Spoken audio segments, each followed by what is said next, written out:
Fishermen there were the first to suffer from Hurricane Katrina. Many have since, though, recovered, but they still fear for the future, and they also fear for another hurricane as well. Owen Fairclough is there for us live in New Orleans with much more on all this. Hi, Owen. Phil, you don't have to spend very long in the Big Easy to know that this city is obsessed by seafood. Our cameraman ate one of the biggest red snappers I've ever seen, and I can tell you that the shrimp gumbo is very, very good indeed. There's plenty of fish. The stocks have more or less rebounded since Hurricane Katrina and Deepwater Horizon. And you'd think with all of those rich products on our plates, the people that provide it would be happy. But many of them are concerned about the future and not necessarily another hurricane. None more so than Captain George Ricks. I've been fishing since I was 6 years old, since I was old enough to hold a rod in my hand. My dad was a fisherman. 8 years old, I was trapping muskrat in the marsh. No one knows this maze of saltwater marshes better than George Ricks, a champion angler. He takes enthusiasts from across the world around his backyard looking for the big one. But coastal erosion has affected a third of this enormous fishing ground, and the effects haven't been good. Freshwater diversions intended to encourage new wetlands are diluting the saltwater, threatening the reproduction of species like sea trout.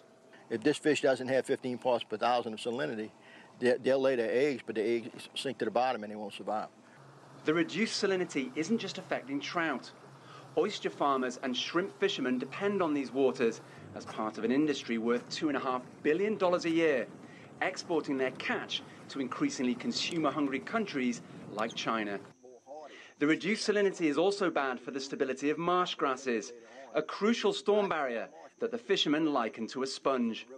You can see it comes up fairly easy. You see the roots?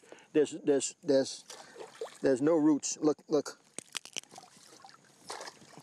There's no roots. Louisiana has one of the most complex ecosystems you'll find anywhere.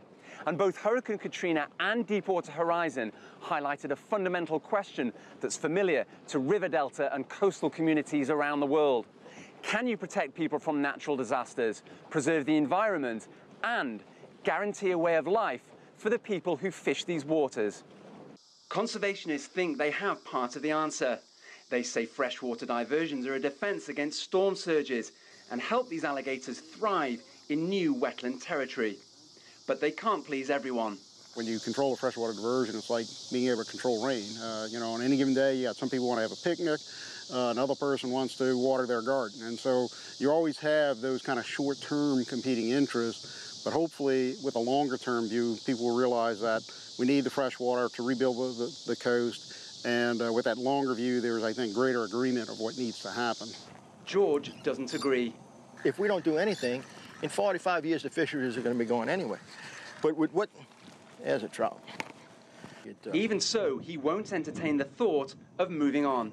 This is what I've done all my life. I mean, you know, it's a passion. Like I say, it's a culture and a heritage. You know, it's what I've done since I was a kid, and most people down here, fishermen, that's all they've ever done.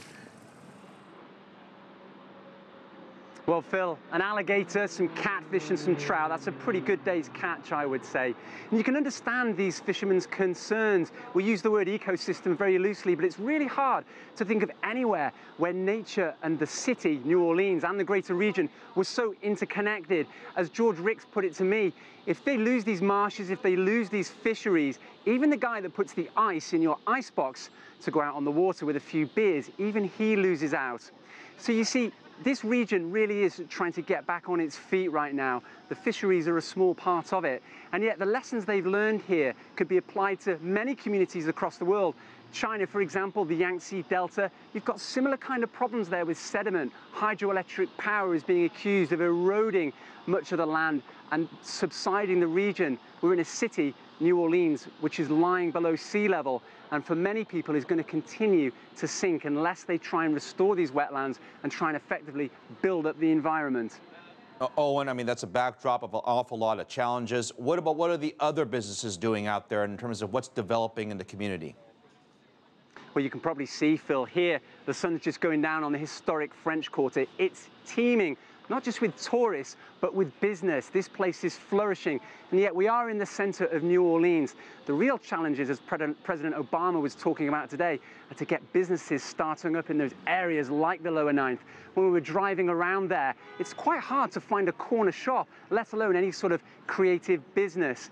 So the region has these challenges. There's a huge amount of money coming in, startup businesses, lots of tech businesses, hotel chains are coming back here. But again, the region is under pressure. There are people coming back here, and that puts pressure on the environment. So it's all about how you try and get these businesses and the environment to coexist.